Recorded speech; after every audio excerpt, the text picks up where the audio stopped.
Even if you've never set foot on a railroad, you've probably seen a caboose just like this one. It's the image that comes to mind when most people think of a caboose.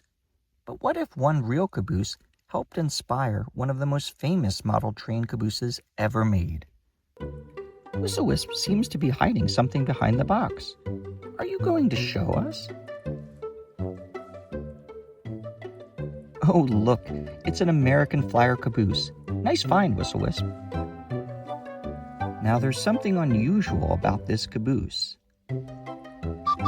No, not because it's old. Collectors have long believed this model was based on a real caboose. Recently, we traveled to Ridgely, Maryland to see that caboose for ourselves. Today, Ridgely, Maryland is home to a beautifully preserved train station and a remarkable piece of railroad history. Among the collection sits a Reading Company NMh-class caboose that may look surprisingly familiar. For years, collectors and historians have pointed to this caboose as the inspiration behind the classic American Flyer model. At first glance, there certainly seems to be a resemblance, but how closely do the two actually match? Before we compare them, let's take a closer look at the real caboose. The caboose is a Reading Company center cupola caboose built in 1931. According to the Ridgely Historical Society, it was one of only 20 such class cabooses built and one of the first 5 equipped with a single cast steel chassis, which was a relatively modern feature for the time. It made them stronger and more durable than earlier cars. The Ridgely caboose is a center cupola design. The raised cupola provided the crew with an elevated vantage point from which to observe the train. Railroads experimented with all-set cupolas and bay window designs, largely to provide more interior space for the crew or to accommodate routes where tunnels and other structures limited the use of a raised cupola.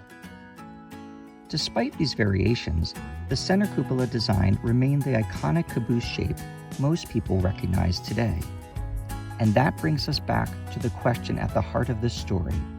Just how closely does the caboose in Ridgely match the American Flyer version?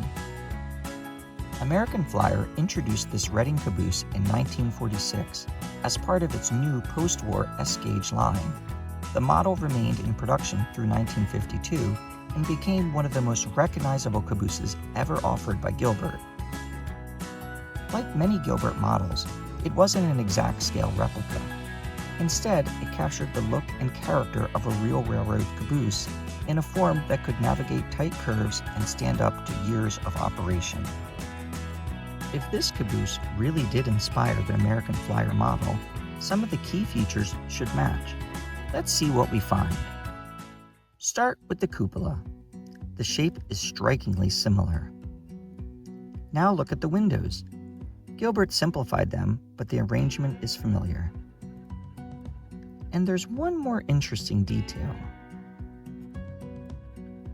While Gilbert changed the large road number on the model, they may have left a subtle nod to the real caboose's construction date. The tiny lettering on the side of the American Flyer model reads BLT 6-31, or built June 1931. That happens to be the same year the Reading Company built the NMh-class cabooses, including the caboose preserved in Ridgely, Maryland. On its own, that doesn't prove a connection, but it's another intriguing detail that collectors have pointed to over the years. Can we say with certainty that this was Gilbert's actual prototype? No, but feature after feature, the similarities continue to add up. Whether it was the exact caboose or simply one very similar to it, standing beside the Ridgely caboose makes the connection difficult to miss. One of the joys of collecting toy trains is discovering the stories hidden behind the models. More than a half a century after American Flyer produced this caboose, visitors can still walk around the prototype and appreciate the railroad equipment that inspired generations of toy train operators. That's a remarkable connection between model railroading and railroad preservation. Every railroad car has a story. Sometimes that story takes us across the country, and sometimes it starts with a toy train on a shelf. This time, it led us to the caboose many collectors believe inspired an American Flyer classic. Until next time,